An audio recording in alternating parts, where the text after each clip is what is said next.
eu vou levantar alguns pontos aqui muito relevantes, assim, para a psicologia mesmo, que a gente tem que se colocar sempre em questionamento do que a gente faz dentro da clínica. Porque a clínica, ela reproduz muita coisa que de certa forma é errada. A gente reproduz dentro da clínica muitos preconceitos e muitas posições de biopoder que são ensinadas para a gente dentro da faculdade. Então, a gente tem que sempre ficar revisando esse lugar nosso enquanto psicólogo, enquanto saber maior ali dentro da clínica, para poder gerar uma clínica da diferença, para poder acolher essa pessoa que a gente está atendendo, na sua subjetividade, na sua individualidade, e também dando alternativas para essas pessoas de viverem a vida delas de uma forma mais leve e producente, não somente de reprodução daquilo que a gente tem instaurado hoje. Vou falar um pouquinho agora para vocês, diretamente do livro, sobre a autora. A autora do livro, a Alba, ela é uma mulher que em si, a história dela em si é meio revolucionária. Ela foi uma italiana, nascida em Roma. O pai dela era embaixador de Cuba, dentro da Itália, e ela passou todo o período da guerra numa luta antifascista. E assim que acaba a guerra, ela lança uma revista, a revista Mercúrio, em 1944, um pouquinho antes de terminar a guerra. Ela lança essa revista, e dentro dessa revista que ela começa a colocar os escritos do livro Caderno Proibido. Porque o livro, para quem não teve contato com a obra, vou pegar ele aqui para mostrar para vocês. O livro, ele é separado em passagens do diário da personagem principal. Então, são vários contos diários dessa personagem, vocês conseguem ver?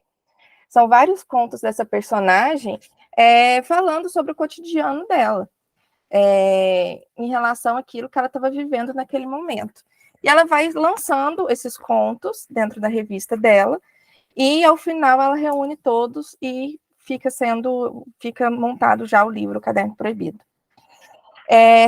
De forma sócio-histórica, assim, falando sobre o posicionamento do livro, a gente está falando de um contexto pós-guerra, né? A Itália, ela foi muito utilizada durante a guerra, perderam, né, os países do eixo, era Itália, Alemanha, Japão. Então, está todo mundo meio que se posicionando durante o livro em relação às coisas que foram perdidas durante a guerra. E também em coisas que pararam de fazer sentido.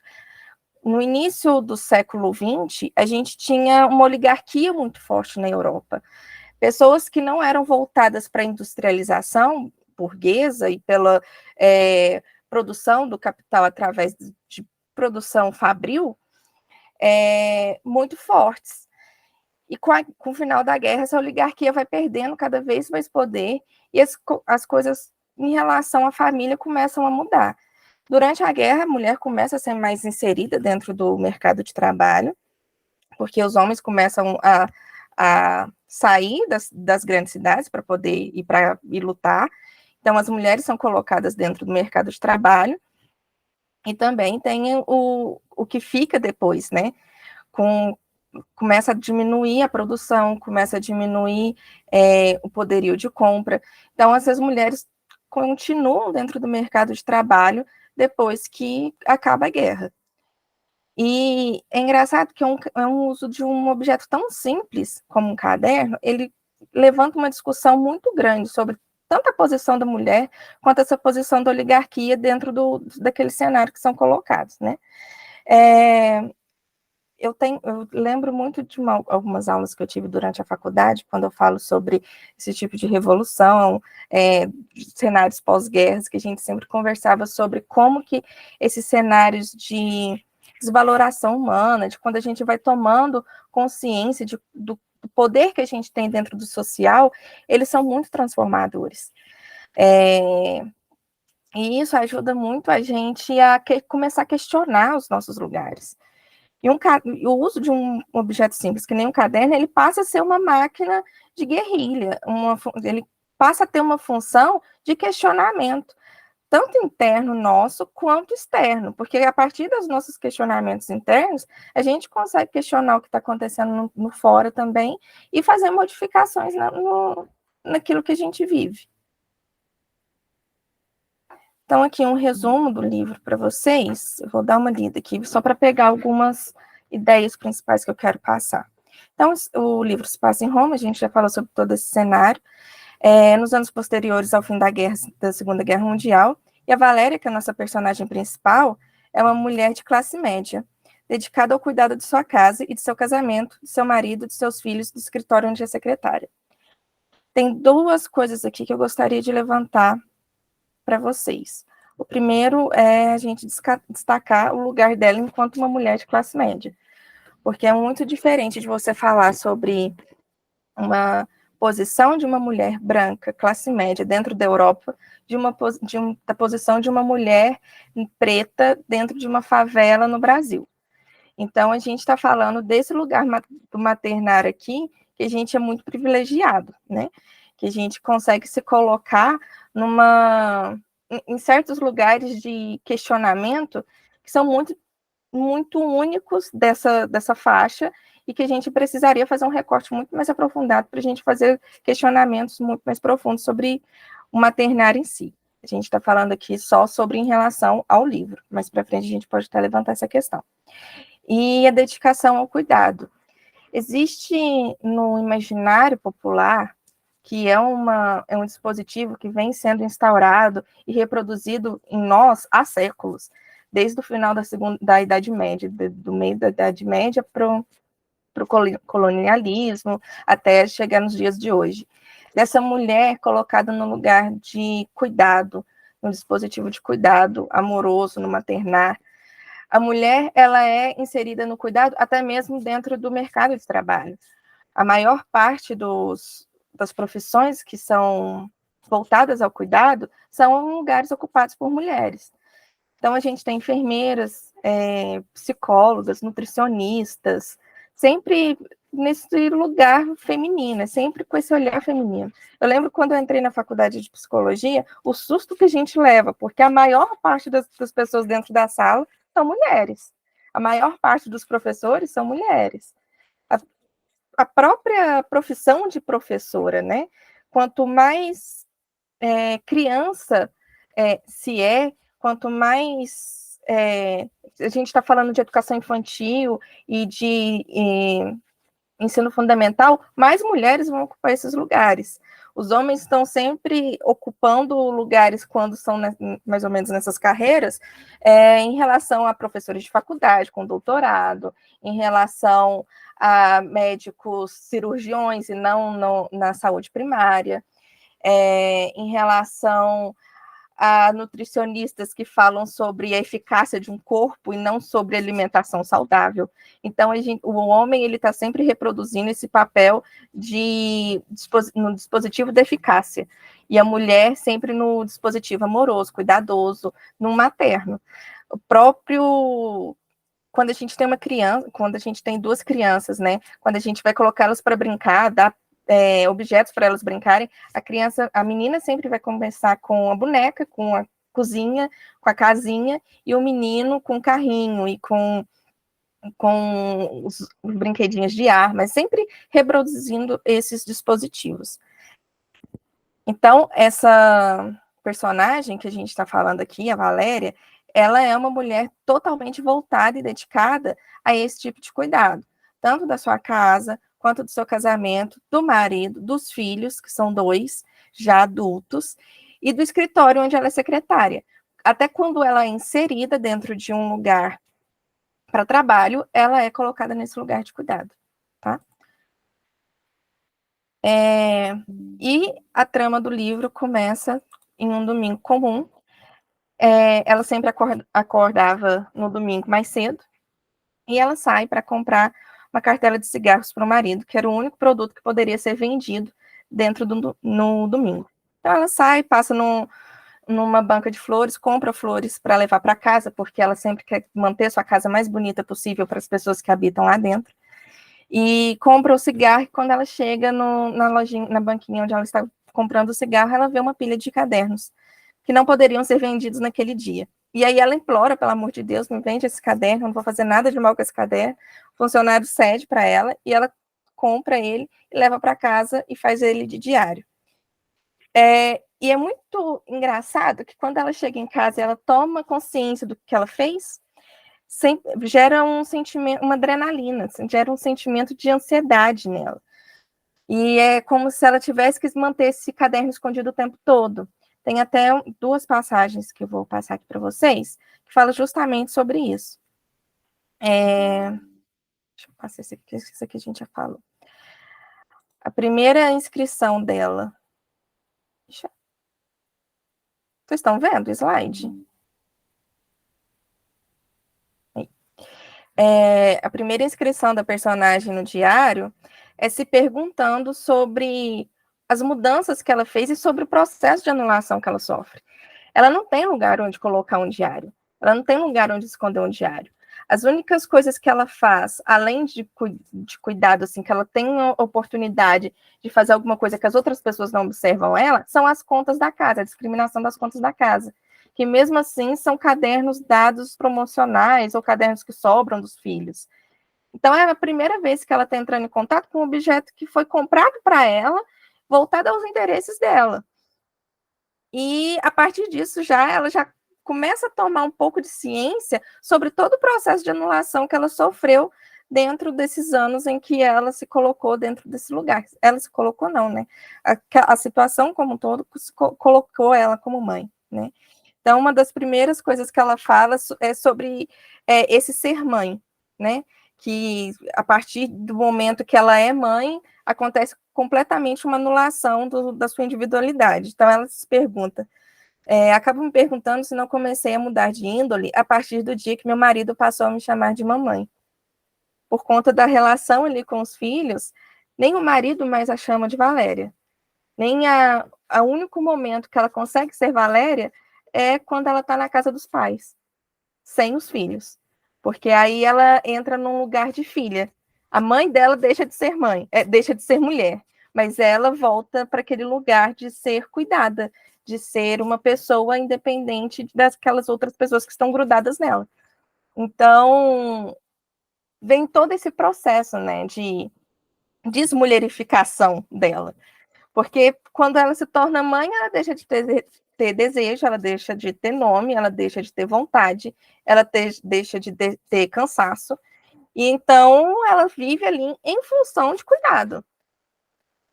É uma completa anulação de qualquer tipo de subjetividade e individualidade que a pessoa possa ter, que não é essa de cuidado e de maternar. E aí tem a segunda inscrição que eu acho muito interessante, é sobre como ela vai guardar esse caderno, né?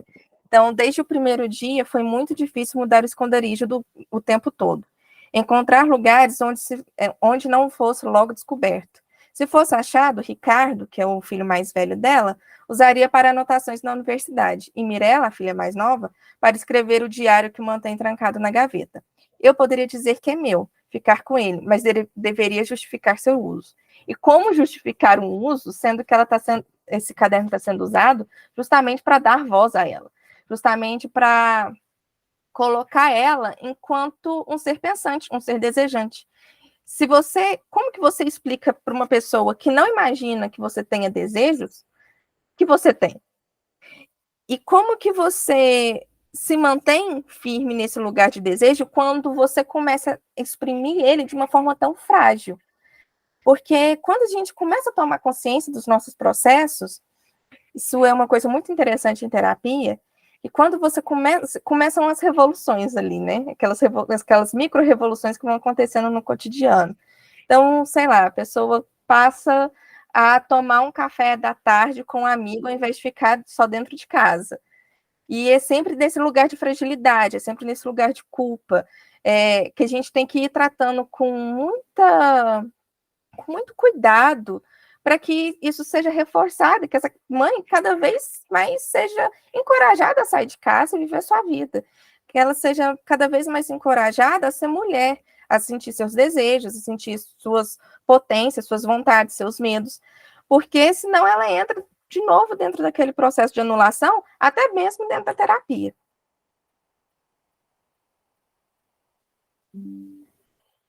E aí são os resultados deste processo, né?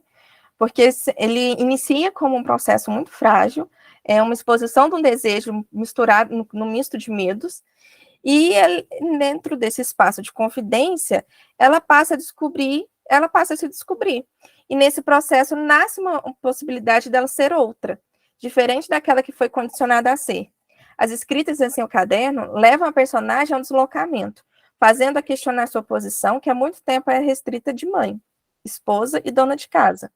E ao escrever, Valéria inicia uma leitura de si mesma e de tudo aquilo que entra em contato com sua subjetividade. Aqui eu acho que é muito interessante a gente levar em conta, porque a gente, quando está com um paciente dentro do consultório, a gente tem que prestar muita atenção tanto no dentro quanto no fora. Tanto nas coisas que estão acontecendo em volta dele, que não são dependentes dele, quanto às coisas que são dependentes de qualquer tipo de produção que ele possa fazer dentro do ambiente dele, quanto às coisas que estão dentro dele.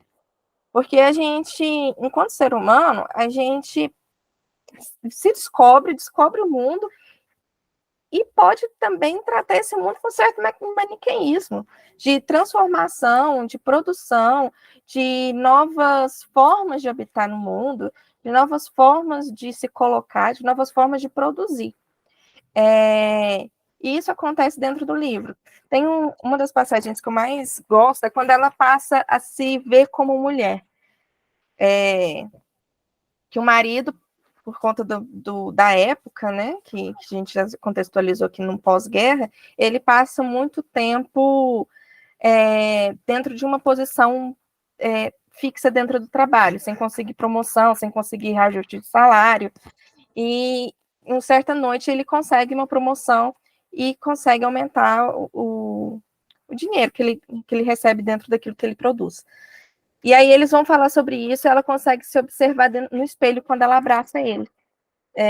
Ela abraça ele muito alegre por conta daquela promoção, e ao se observar no espelho, ela se vê de novo como aquela jovem que foi recém-casada, como aquela jovem que poderia ser feliz por algum outro tipo de conquista que não fosse uma conquista dos filhos, que não fosse uma conquista de crescimento ou desenvolvimento dos filhos que estão ali, já adultos, né? Outra passagem também muito interessante é quando ela vai no final de semana para o trabalho, para poder organizar algumas coisas, mas na verdade ela não tinha nada para organizar de importante no trabalho. O trabalho passa a ser para ela também um momento em que ela é outra pessoa, em que ela tem a oportunidade de ser outra. E aí ela fica ali dentro daquele ambiente de trabalho, transitando, só para estar em outro lugar e poder ser ela mesma. E ela até fala sobre uma gaveta, o único lugar onde ela tem uma gaveta exclusivamente dela é dentro do trabalho, que ela pode sair, trancar essa gaveta e ir embora e ninguém vai mexer. E são coisas também que ela começa a observar a partir do momento que a filha dela é também inserida dentro do mercado. A filha dela tem uma criação e uma visão de mundo muito diferente da dela, porque ela foi criada dentro desse centro oligárquico para casar. Então, são todos aqueles ensinamentos que a menina tinha de você vai ler um livro para sentar ao lado do seu marido no final da tarde. Você tem que aprender a bordar, você tem que aprender a cozinhar, você precisa aprender a cuidar de uma casa, a ensinar os seus empregados a cuidar da sua casa também. E por conta desse contexto de guerra, ela é colocada completamente em outro lugar, né? Num lugar de uma mulher que precisa trabalhar e precisa também cuidar de todos esses aparatos, ser mãe, ser esposa, que é uma coisa que é muito usada ainda hoje, né? Que 70% das mulheres que trabalham fora, elas fazem mais em casa do que o marido que também trabalha fora. A criação dos filhos ainda é maximizada para a mulher e não para o homem, mesmo nessas novas configurações de família que a gente tem, porque hoje tem outros reconhecimentos de família que não só a família tradicional, o homem, a mulher e as crianças. A gente tem famílias homossexuais, a gente tem famílias que não têm crianças, a gente tem crianças que são criadas por avós, por tios ou por parentes. A gente tem outras configurações de família, mas quando a gente fala sobre cuidado, a gente ainda volta para a mãe. Tem um outro livro que eu gostaria de trazer aqui para a gente discutir, que é A Prateleira do Amor, da Valesca Zanella, esse aqui. Depois, se vocês quiserem dar uma procurada nele na internet, tem inúmeras inscrições da Vanessa dentro do YouTube. O Instagram dela também é um lugar muito legal de vocês procurarem referências sobre gênero, sobre essas novas posições da mulher, sobre esses dispositivos que a gente está aqui conversando, tá? E dentro desse livro, ela conta de uma passagem pessoal dela na casa da avó, que ela estava na casa dessa avó, numa praia, e o tio, com uma criança, o tio separado, estava com a criança dele ali dentro da casa da avó, e ela queria descer para a praia. Antes dela descer, ela questiona, né, se alguém vai, aí o tio dela fala, você não quer ficar em casa para cuidar da fulaninha? Não, porque eu preciso de trabalhar, estou precisando de alguém para ficar com ela. Sendo que estava numa mesa cheia de homens. E a única pessoa que é questionada para cuidar da criança é a mulher que está ali, né? Então, mesmo com todas essas formas de configurar a família, a gente ainda fala sobre cuidado em relação à mulher.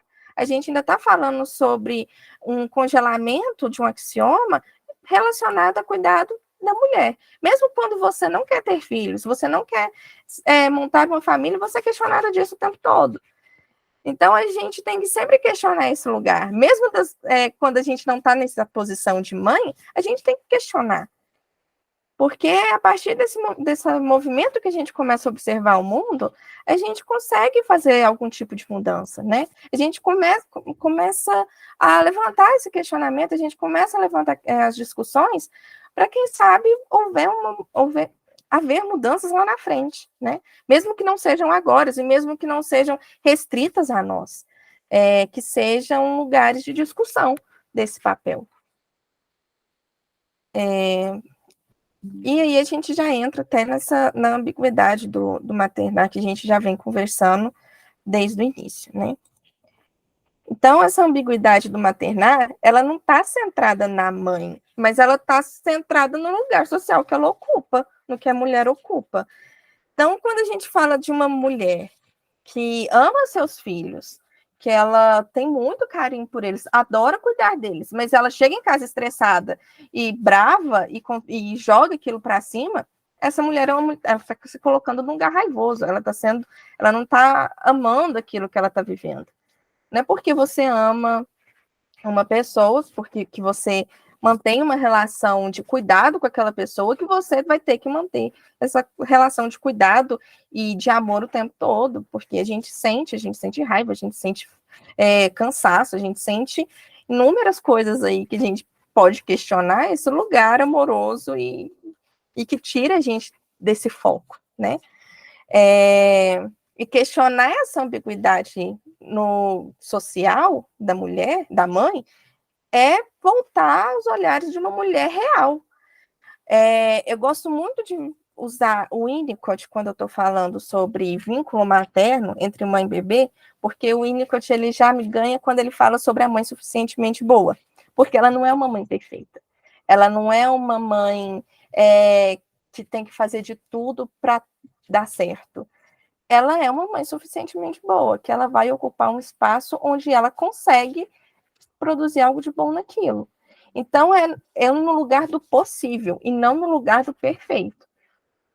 Eu converso muito sobre isso dentro da clínica com as minhas pacientes que são mães, para buscar esse lugar suficiente, para esse lugar do possível, e não buscar esse lugar do perfeito, porque senão a gente entra num lugar de culpa, e a culpa ela é cíclica, e ela consome tanto o vínculo materno quanto esse lugar de mulher, né? A partir do momento que a gente vai remoendo essa culpa, a gente vai cada vez mais reproduzindo os axiomas que a gente tinha conversado lá na frente, né? Esse lugar da mulher amorosa, materna e cuidadora. E de novo, a mulher no dispositivo materno e amoroso. De novo, eu vou falar sobre esse livro, porque o dispositivo materno e amoroso, ele vem sendo instaurado na gente desde pequena, nesse livro que eu estava falando para vocês, A Prateleira do Amor, tem uma passagem muito incrível sobre os dispositivos midiáticos que são usados para criança, principalmente em crianças em idade pré-escolar, e coisas que a gente nem consegue, assim, mensurar do quanto é prejudicial. Eu lembro, quando eu era criança, uma das princesas da Disney favoritas minhas era Ariel. Adorava a Pequena Sereia. E aí, dentro desse livro, ela trouxe uma passagem da Pequena Sereia, que a gente coloca crianças muito novinhas para ver, e a gente não vê a maldade naquilo que está representando, né? E aí a Úrsula canta para a Pequena Sereia quando ela vai ganhar as pernas, né? E ela ganha as pernas em troca da voz dela. Para quem não lembra, ela fica muda durante o filme inteiro, porque ela tem pernas para poder conhecer o príncipe encantado. Então a Úrsula fala para ela: o homem abomina a tagarela, garota caladinha ele adora. Se a mulher fica falando o dia inteiro e fofocando, o homem se zanga, diz adeus e vai embora. Não vai querer jogar conversa fora, que os homens fazem tudo para evitar. Sabe quem é mais querida? É a garota retraída, e só as bem quietinhas vão casar. Então a gente já coloca a criança, a menina, num lugar de silenciamento aos 4 anos de idade. A gente está reproduzindo isso o tempo todo dentro da nossa casa e depois a gente se pergunta, por que ela não consegue se posicionar? Porque ela não foi ensinada. Porque ela foi ensinada a ficar calada desde pequena. E isso a gente não tá... Eu estou falando aqui em relação à mulher, mas o homem também sofre com essas reproduções. Porque enquanto a menina é colocada dentro desse lugar quase sagrado, né? Puro e amoroso e fraterno, porque a mulher não sente raiva, a mulher raivosa é colocada como histérica. A própria histeria, né, que é uma doença muito recorrente do século passado, ela vem do útero. Então, a mulher que fala alto, a mulher que xinga, a mulher que briga, ela é colocada como histérica. No mesmo lugar que um homem que sente tudo isso que a mulher é colocada para sentir, um homem que sente amor, um homem que é carinhoso, um homem que é cuidadoso, ele é afeminado. Então, a gente tem duas posições binárias, que aí a gente vai entrar aqui em binarismo de gênero, não tem como eu falar de outra coisa, que são reproduzidas o tempo todo. Na escola, nas brincadeiras, na família, na igreja, dentro da faculdade, dentro da clínica psicológica também, a gente tem que se manter atento o tempo todo para a gente não reproduzir isso. A gente tem que se manter atento o tempo todo para a gente não voltar para essas situações que são cristalizadas. Porque, na minha abordagem, na psicoanálise, a gente fala sobre a raspagem. E quando a gente começa a observar esse tipo de fenômeno, a gente observa aonde estão cristalizadas esses dispositivos, e a partir dessa observação, a gente começa a raspar. Então, onde que eu posso raspar? Lendo mais sobre livros feministas e menos sobre livros que colocam a mulher dentro desse lugar. Sei lá, 50 tons de cinza, por exemplo, que coloca a mulher totalmente submissa. Eu tenho uma filha, vou colocar ela para ver Moana, ao invés de ver Pequena Sereia. E aí você começa a raspar isso do seu inconsciente, começa a mudar a forma que você age no mundo. E a partir desse mudar que você age, você começa a produzir coisas novas a partir disso. Você começa a produzir saberes em cima disso. Você começa a produzir novas formas de habitar no mundo. E que não são aquelas que você aprendeu a vida inteira. Porque os dispositivos estão aí para nos capturar.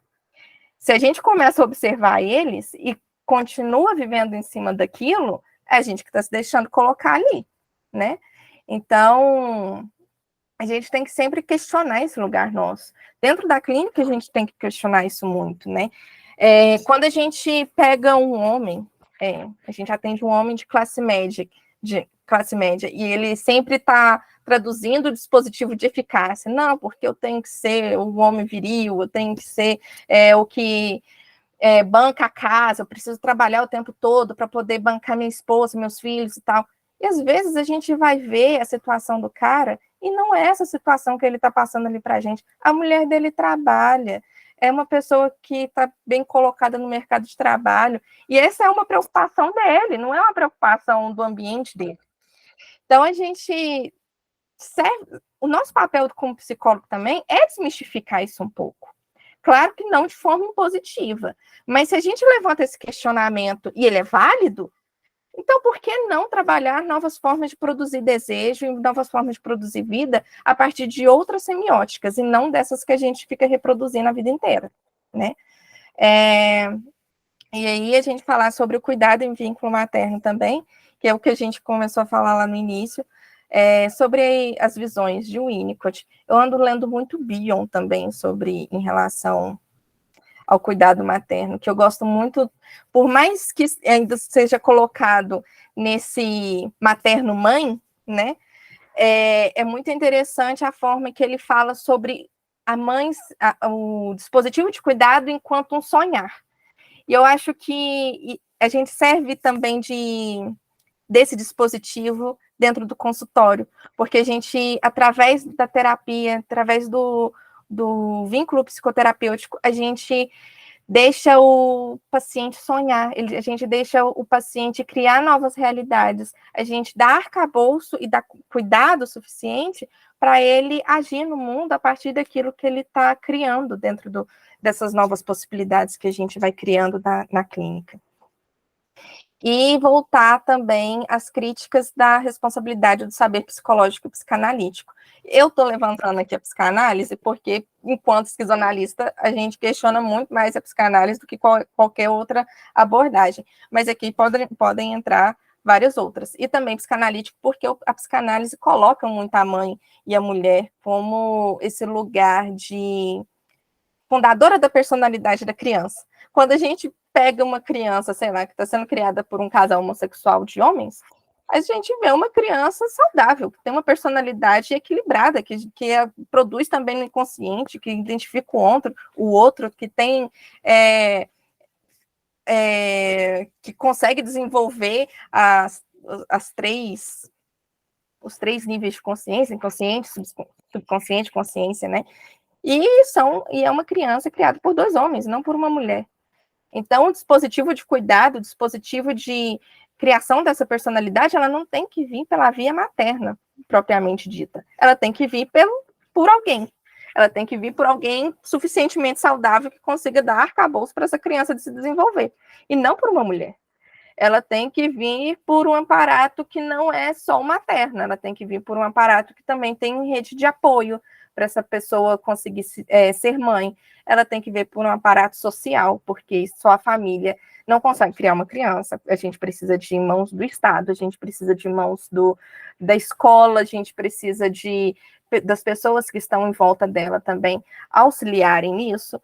A gente está vendo aí um grande aumento na violência, né, nas escolas. Eu moro numa cidade muito pequena, Nova Ponte, Minas Gerais. E aí as escolas aqui estão com policiamento de manhã, de tarde, de noite. E aí, que tipo de cuidado que a gente está dando para essas crianças para a gente chegar no nível desse? Porque a gente está vindo de um contexto em que a violência e o bipartidarismo, assim, do nosso ambiente social está muito grande. A violência ela foi levada a níveis extremos, de crianças chegarem nas escolas com facas, de crianças que cometeram crimes e que no quarto tinham imagens nazistas. Quem que está dando essas imagens nazistas para essas crianças? Quem que está conversando com essas crianças sobre violência? Qual que é a imagem que a gente está transmitindo para essas crianças sobre violência? E é engraçado, não é engraçado, eu acho que até é consequência disso que está acontecendo justamente no momento que a gente está vindo de uma eleição que foi muito acirrada, que houve muitas brigas em vários âmbitos por conta dessa eleição, e de um momento que a gente está vindo também de uma pandemia que alastrou um país. E em que essas crianças tiveram que ficar em casa. Essas crianças estão voltando para a escola agora. O que essas crianças estavam vendo dentro de casa, que elas estão chegando na escola agora desse jeito? O que foi passado para essas crianças, qual que é o nível de violência que está sendo reproduzido dentro de casa, para essas crianças terem acesso a esse tipo de informação. E aí, a gente colocou, em toda essa leitura, onde que a gente vê a culpa materna nisso? Em lugar nenhum. Pode ser em casos isolados, mas a mãe, se só, ela não pode ser culpada. A gente tem aí um aparato estatal, a gente tem um aparato social. Por que essa criança não foi observada dentro de algum aspecto de violência dentro da própria escola? A gente coloca uma criança dentro da escola quando ela tem um desenvolvimento atípico, não, é descoberto quando a professora é muito observadora. Mas na maior parte do tempo é a criança que não consegue acompanhar a sala. Olha, me desculpa, mas eu não posso prestar atenção no seu filho, porque ele não está conseguindo acompanhar a sala. Você tem que dar um jeito, colocar ele na aula de reforço, colocar ele no psicopedagoga. Não é responsabilidade da escola. A gente fica tentando enquadrar a criança o tempo todo.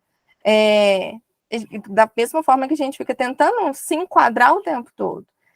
E aí a gente é lançado nisso tudo e a gente vai ver onde que a gente consegue resolver esse problema. Não vai ser só na família, não vai ser só nas relações sociais que essa criança tem, não vai ser só no Estado, não vai ser só tirar o videogame das crianças. É todo um aparato que precisa ser observado e estudado caso a caso. E todo um aparato que precisa começar a mudar também. São várias discussões que precisam ser levantadas dentro das escolas, das comunidades, das ciências políticas e das sociais. São várias coisas que têm que ser levantadas, que não só esse aspecto da personalidade. Tem um filme que, quando eu comecei a estudar psicanálise, a professora passou para a gente, que era o Precisamos Falar sobre Kevin. Não sei se vocês já assistiram.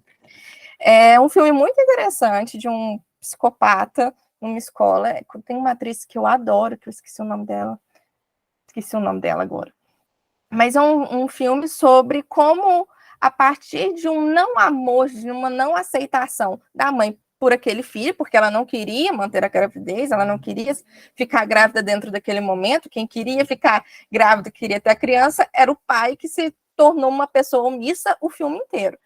E aí, essa mulher tem uma criança, eles não conseguem manter um vínculo, o pai também, por ser omisso, não mantém um vínculo com essa criança. Quando essa criança vira adolescente, ela faz um massacre numa escola, a partir de uma psicopatia. E aí, a culpa é toda da mãe? Pera lá. É uma personalidade que está sendo criada a partir de um lugar que a mãe nem queria estar ocupando aquele lugar de mãe, a mulher nem queria estar ocupando aquele lugar de mãe, está ocupando por conta de um homem, e aí a culpa da personalidade da pessoa ter sido desenvolvida daquele jeito é da mãe. E eu acho que eu já falei sobre isso, a responsabilidade do psicólogo em cima disso é de questionar esse lugar o tempo todo, de questionar a nível de não reprodução. Oi, Carol. Ana Carolina, levantar a mão?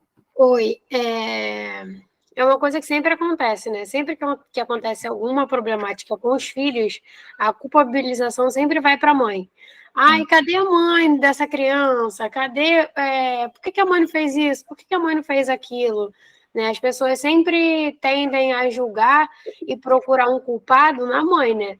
Se as coisas dão certo, ninguém presta atenção, mas se dão errado, a culpa sempre cai no colo da mãe, né? Não, e assim, é uma reprodução tão cotidiana que quando, sei lá, você vê uma criança dando pirraça no supermercado e você não vê um adulto em volta dela. Primeira coisa que você se questiona, mesmo você se colocando nesse lugar de desconstrução o tempo todo, cadê a mãe desse menino? E mais, ainda dá palpite, que dentro da sua cabeça você tá falando assim, nossa senhora, se fosse meu. Então, a gente questiona esse lugar. É a mãe que a gente vai questionar nesses lugares. Quando a gente vai numa reunião de escola, tem mais mães do que pais. Independente se a criança está dando show na escola de ser um ótimo aluno ou um aluno problema. quando eu estava na escola, eu lembro muito da diretora falando assim: eu não vou chamar mais sua mãe aqui na escola, não, vou chamar seu pai. Porque o pai é a figura de autoridade. A mãe está ali para receber a informação, para poder passar para o pai, porque o pai é a figura de autoridade em casa, é ele que dá um jeito na criança. Mas quando a criança faz alguma coisa de errado, a culpa é da mãe.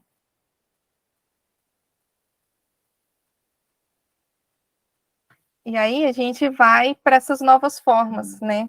Que a gente pode enxergar o maternar e também novas formas que a gente pode colocar essa mãe dentro do cenário, né? A gente passar a falar sobre mais sobre parentalidade do que sobre maternagem. Porque a parentalidade, ela coloca as pessoas que são envolvidas no cuidado da criança enquanto responsáveis por aquele bebê e por aquela criança, e não a mãe. É claro que a mulher, enquanto mulher parturente, né, que é ela que está grávida, ela que vai colocar uma criança para fora, ela tem certos papéis que são exclusivos dela, nem o parto, a amamentação, quando ela consegue amamentar pelo próprio seio, né, porque tem muitas mulheres que não conseguem, nem por isso deixam de ser menos mães do que as outras. E pode não conseguir por N fatores, por não querer, porque é válido a mulher não querer se colocar dentro dessa relação. Ela pode dar mamadeira e manter uma relação com o filho da mesma forma. Ela pode sentir muita dor, pode não ser que ela não tenha leite direito, pode ser que essa criança esteja perdendo peso, pode ser que ela precise voltar a trabalhar e essa criança precisa ficar cuidado de outra pessoa, ela vai precisar de tomar mamadeira. Ela pode misturar mamadeira, peito, não sei. Mas são outras formas de enxergar os papéis que a mulher precisa desenvolver com essa criança. E aí a gente coloca o homem não como ajudante, né? A gente coloca ele como participante dentro desse processo, como responsável também por essa criança. E aí pode-se entrar outras figuras dentro dessa relação. A figura de uma avó, a figura de um avô, mas todos incumbidos, porque quando entra a figura do avô e da avó, geralmente entra num nível de briga, né? De disputa de poder. De, não, eu sou sua mãe, eu consigo fazer isso melhor do que você, que eu já coloquei um filho no mundo. Ou eu sou seu pai, eu criei você, como que eu está falando, me questionando no meu lugar de pai, quando você está falando para eu fazer de forma diferente com seu filho?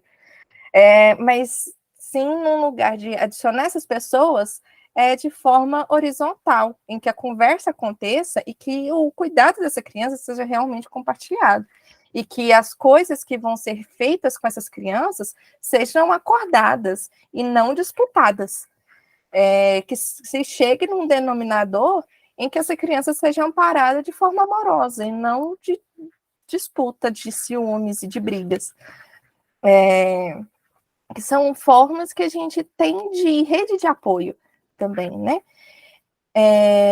E há também a luta de construção de espaços públicos para essas crianças. Mais creches, porque como que uma mulher sai para trabalhar, sendo que ela não tem com quem deixar o filho? E aí, eu estava vendo hoje no Instagram, e aí eu vi um questionamento desses sites de fofoca, uma mulher nova falando sobre ter sido deixada pelo marido numa situação muito constrangedora, dela pedindo aumento da pensão alimentícia. E aí ela sendo questionada nesse site de fofoca, e essa mulher ela já ganha tanto de pensão do marido, e ela ainda está reclamando porque ele não dá mais. Aí eu entrei, curiosa que sou, entrei dentro da página do Instagram da moça. E ela falando sobre uma posição que tinha sido acordada dos dois, dela não trabalhar dentro do relacionamento deles. Dela ficar em casa cuidando dele, da criança e da casa. E por que na hora que ela se separa, ela não consegue se colocar de novo no mercado de trabalho? Porque ela ficou fora do mercado de trabalho anos.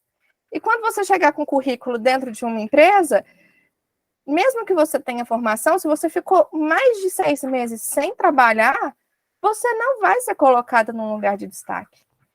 Você vai ser colocada, sei lá, para ganhar 1.500, um salário mínimo. para trabalhar 8 horas.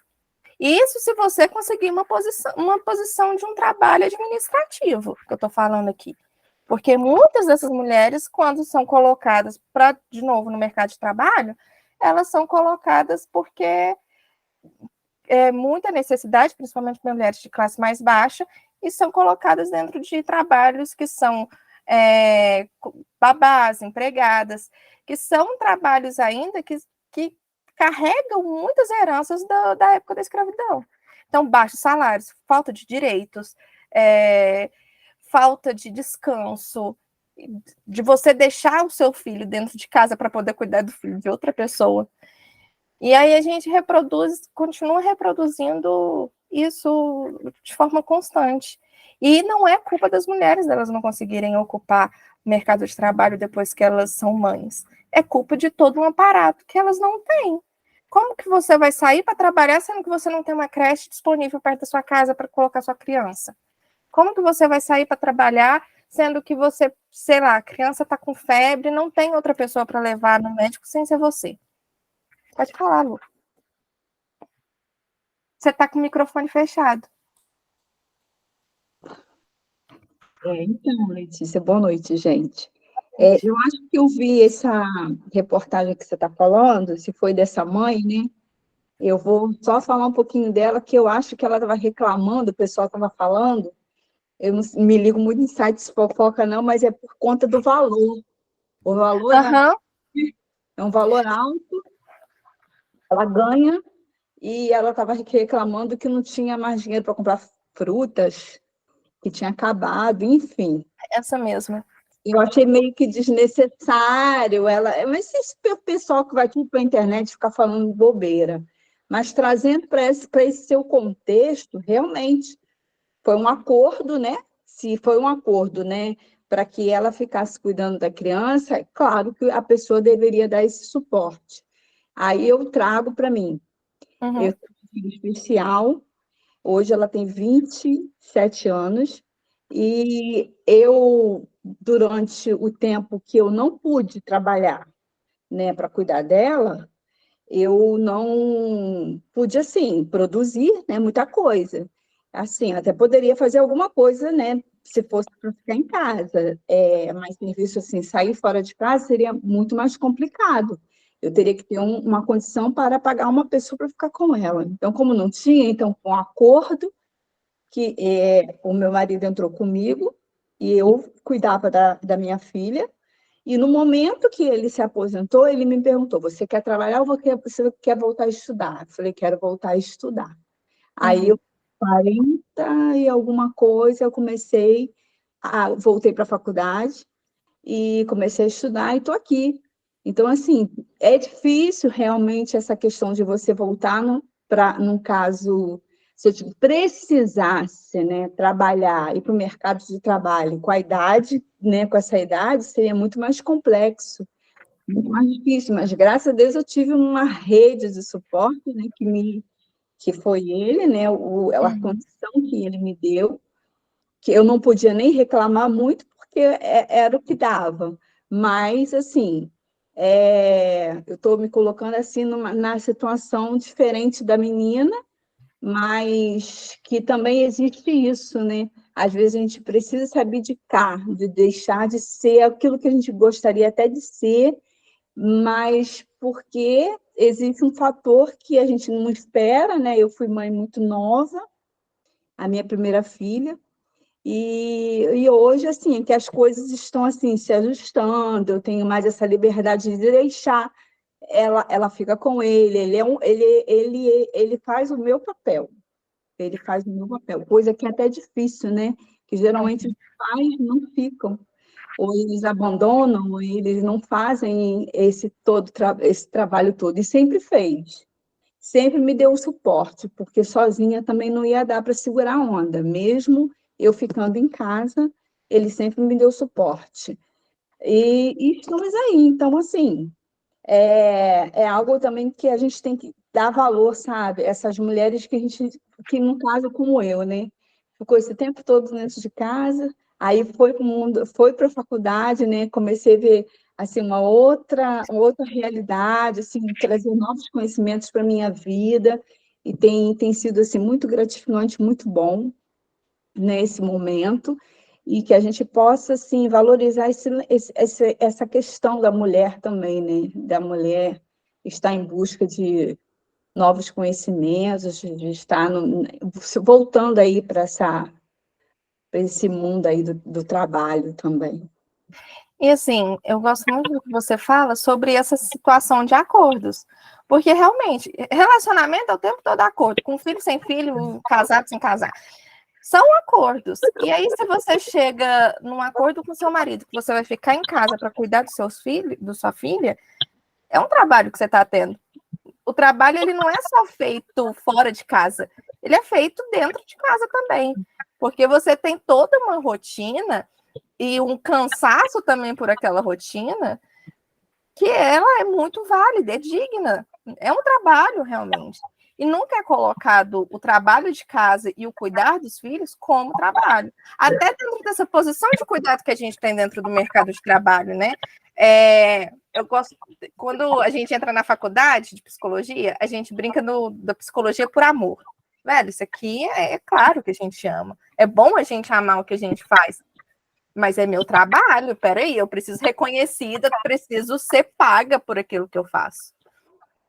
E aí, se a gente fala também desse lugar de mãe, ela tá ali por amor aos filhos, por amor ao relacionamento, por um acordo que fizeram. Mas espera lá também, é o trabalho. Por mais que ela esteja ali por amor, é um trabalho também que ela está exercendo. E aí ela deixa de trabalhar fora, ela não é remunerada por aquilo que ela está fazendo. Mas dentro de casa ela está produzindo muita coisa. Ela não tem que ser recompensada de alguma forma também? E aí esse homem não deveria cuidar não só da subsistência dessa criança, mas também dessa mulher. Se é o acordo, ele tem que cuidar. Eu aqui, tá? Uhum. Entramos nesse consenso. Pois é. Porque nem fui eu, assim, no início, eu nem tive esse pensamento. Foi a mãe dele que fez essa colocação.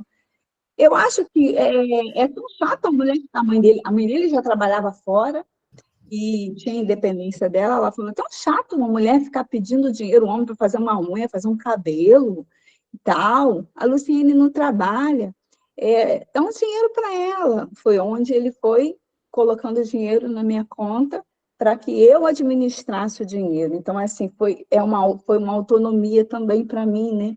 Eu faço o que eu faço, o que eu quero até hoje, com o meu dinheiro, né? Administro como eu quero.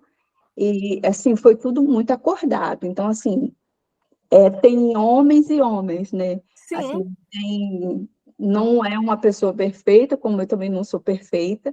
Existem altos e baixos, mas, assim, nesse quesito, assim, gente, eu vou falar. Ele está, assim, muito de parabéns em relação a essa questão toda, né?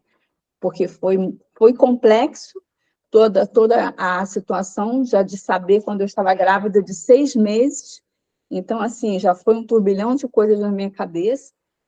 E a aceitação, o estar ali do lado a lado, me ajudando em todo o tempo, e me dando esse suporte também que você está falando, né, da questão de que o trabalho de casa, você não para, você tem sempre uma louça para lavar, comida, né? Enfim, e mais um filho especial que demanda de muito mais tempo do que uma outra criança, né?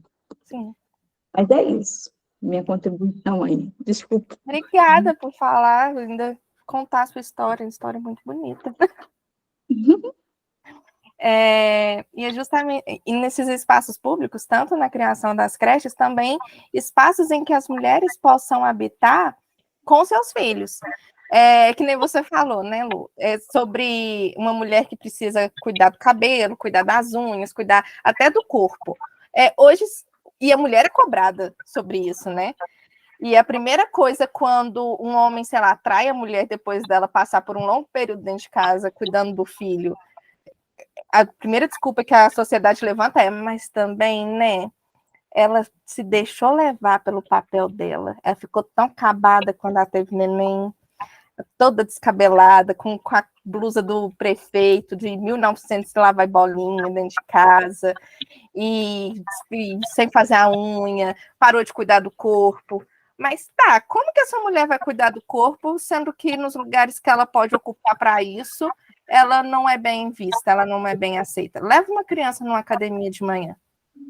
Se você não tiver ninguém para deixar, leva ela para uma academia de manhã. Se você acha que essa criança vai ficar quieta, se ela vai se entreter com alguma coisa, se ela vai ser bem recebida pelas outras pessoas que estão lá dentro. Leva essa criança para um salão de beleza num sábado, 5 horas da tarde, que é o lugar que está mais cheio dentro da cidade. Se você vai ser bem recebida porque a criança está entediada, não tem nada para ela fazer. Como que essa mulher vai ocupar esses lugares de cuidado com ela, sendo que ela não tem espaços em que essa criança vai ser bem aceita? Se ela não tem ninguém para levar, ela tem que levar. Ou ela vai deixar sozinha em casa?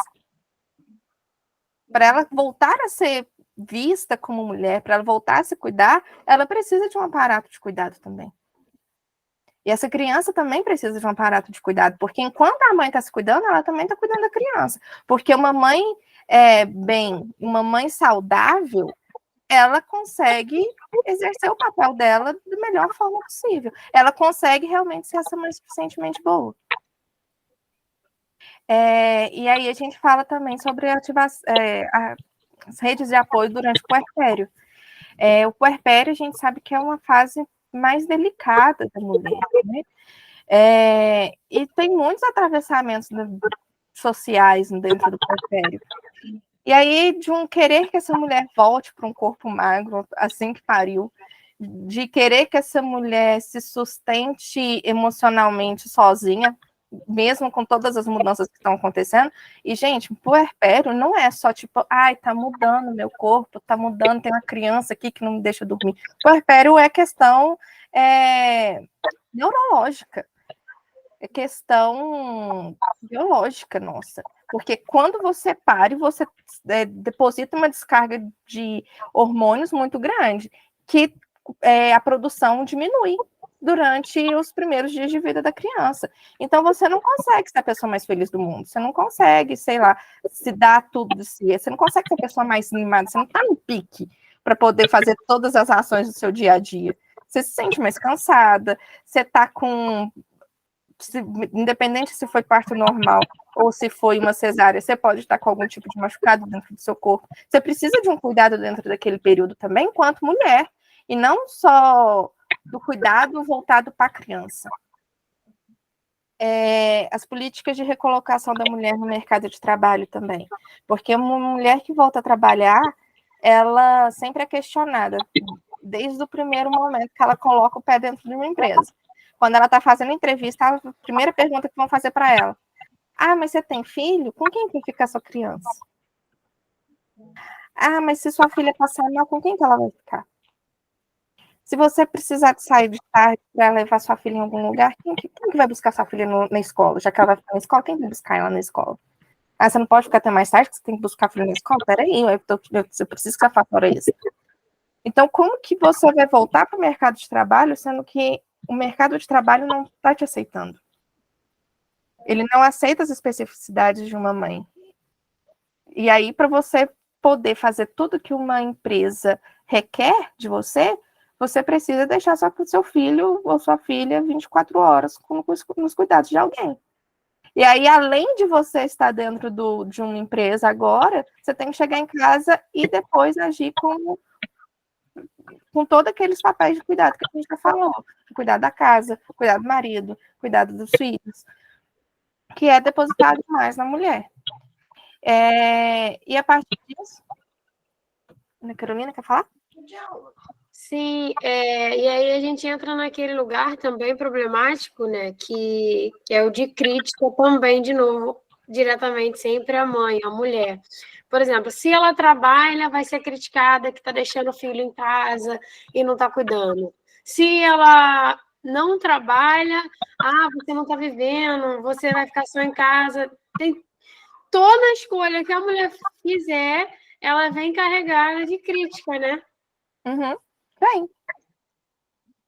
Vem. É sempre a mulher é sempre colocada nesse lugar de crítica, mesmo quando ela não está sendo mãe. Porque a mulher, se ela fala sobre o desejo dela, ela está sendo uma puta. Se ela fala sobre querer se colocar dentro do mercado de trabalho, querer buscar estudo, ela está querendo ser uma mulher muito fria, e aí homem não quer. Se ela se coloca as emoções que ela está sentindo naquele momento. Nossa, que mulher raivosa. Uma mulher que não sabe se controlar, ela é descontrolada, ela é louca. E é sempre nesse lugar de questionamento para invalidar o sentimento, para invalidar o que ela diz, sabe? E isso acontece principalmente com a mulher quando ela é mãe, porque ela tem uma outra coisa para se preocupar, que não só ela. E aí, quando ela tem essa outra coisinha para se preocupar, que é a criança, ela passa a ser da criança. E aí ela não é mais mulher, ela não pode querer mais nada. Mas, peraí, você é mãe, você está querendo voltar para estudar? Como assim você está querendo alguma coisa da sua vida que não seja em relação ao seu filho? Você é mãe, você está querendo comprar uma roupa para você, em vez de comprar roupa para o seu filho? Isso é um absurdo. Primeiro você tem que pensar na criança, depois em você. Nossa, mas hoje, sexta-feira de noite, você vai deixar seu filho com a avó para você poder sair com seu marido? Como assim? Que absurdo. Você vai sair para se divertir sem seu filho? E por aí vai.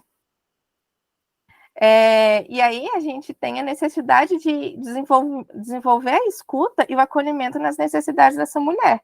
E aí não perceber ela mais só como mãe, mas como esse mãe sendo parte dela. Dentro da esquizoanálise, a gente usa o termo multiplicidade, mas não enquanto múltiplos de si, multiplicável, tipo 2 vezes 2 é 4, mas de você poder ser várias coisas em um só.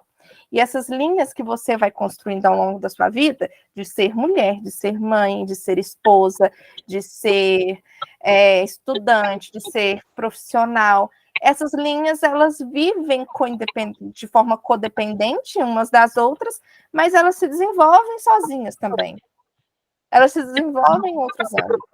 Então, a gente sempre fala sobre se construir o tempo todo. E a gente sempre está aberta a diferentes infinitudes, a diferentes construções, a diferentes olhares para aqueles fenômenos, a diferentes formas de se colocar, a poder desejar também outras coisas que não só aquelas que são colocadas para a gente. E aí a gente parte para a ocupação das mulheres em outros espaços, né? Sei lá, eu tenho uma professora de balé, eu sou apaixonada com balé desde pequena. Então, ela fala muito sobre essa mulher poder voltar a dançar. Ela as aulas dela são para mulheres mais velhas. Então, ele tem mulheres que já são avós, mulheres que são mães, mulheres que ficaram muito tempo sem fazer exercícios físicos e estão querendo voltar agora a partir do balé, porque acha bonito, por conta de toda aquela imaginária da dança e do palco. E aí essas mulheres encontram na dança prazer. Essas mulheres conseguem se ocupar de beleza e de prazer e de outros sentimentos em outros lugares, né? E a gente precisa sempre se manter aberta para a gente se ocupar desses outros lugares também, para que a gente não fique só fechadinha dentro desse mundo que é nos colocado. E aí a gente buscar, sei lá, prazer em ler um livro, prazer em escutar uma música. Tem muitas mulheres que não sabem que música que elas gostam de ouvir. E chega num processo de anulação que elas não sabem que tipo de comida que elas gostam de comer, porque elas sempre fazem a comida para o marido e para os filhos. E aí ela, sei lá, ela janta um dia na semana com uma amiga, de repente, e aí ela come alguma coisa e fala, gente, eu tinha esquecido que eu gostava desse prato, porque meu marido não gosta, porque meus filhos não gostam. E aí agora ela volta a ter um contato com ela. E é sempre buscar esses lugares de prazer e de desejo também que podem existir, coexistir, independente do papel que essa mulher esteja exercendo. E eu acho que é isso. Eu acho que são formas da gente ir criando, levantando essas discussões, e também de falando mais sobre isso e dando mais lugar para ser falado sobre isso, né? Sobre esse papel da mulher dentro da sociedade. E eu acho que não tem mais nada para levantar aqui sobre esse assunto. Se vocês quiserem fazer pergunta ou fazer algum tipo de comentário. Queria agradecer vocês também, as meninas do projeto, por esse espaço. O projeto, eu fico muito contente de participar desse tipo de projeto, que é um projeto universitário, que fala muito sobre saúde mental de forma acessível, porque eu acho que a gente complica muito o saber universitário e de pesquisa, e em relação à psicologia, em relação à psiquiatria, a gente gosta de falar bonito, a gente gosta de falar as palavras complicadas, a gente quer pegar Lacan, a gente quer pegar uns negócios, uns arcabouços mais complicados, mas a gente tem que saber comunicar sobre psicologia e sobre saúde mental para todo mundo, não só para o nosso universo. Porque senão, dentro da clínica, a gente volta para aquele lugar lá que eu estava conversando com vocês no início, do biopoder. E a gente não... E se montar uma clínica em que você é o rei do seu consultório e o paciente é um mero receptáculo, você está produzindo diferença nenhuma, você não está cuidando da saúde de alguém. Então, nesse lugar de horizontalidade, é sempre bom a gente conversar. E o projeto, ele visa muito isso, né? Esparramar... trabalho sobre saúde mental é muito importante, ainda mais no mundo que a gente está vivendo. Então, muito obrigada, meninas.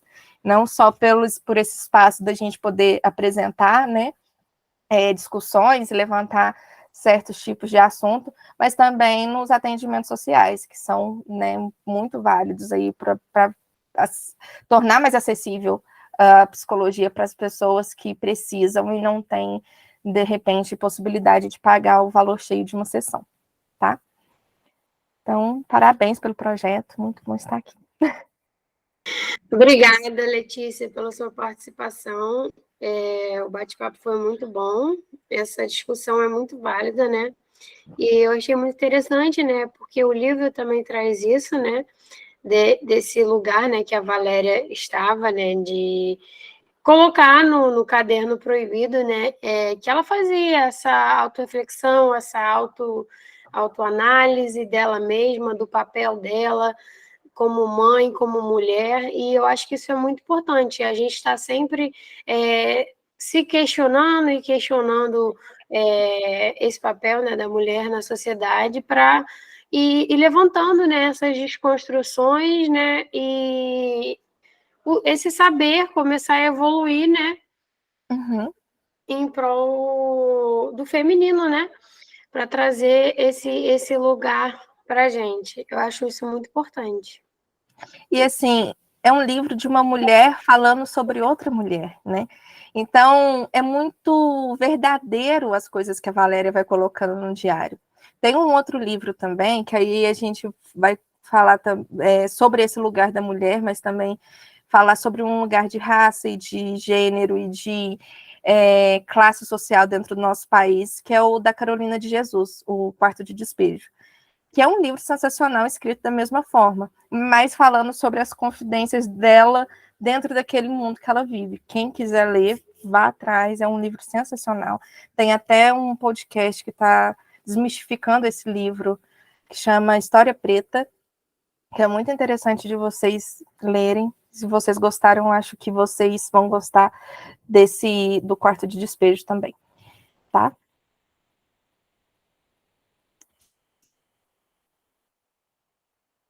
É isso, podemos fechar, meninas?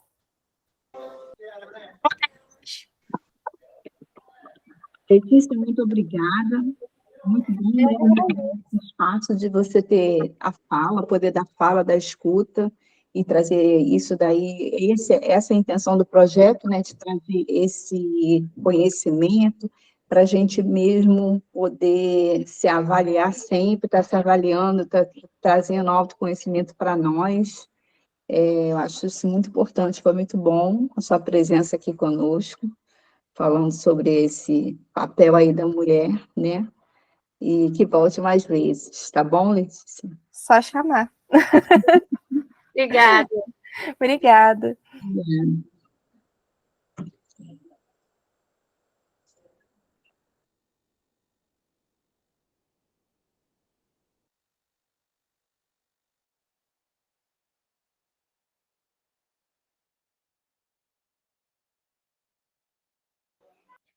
Obrigada a todos pela participação.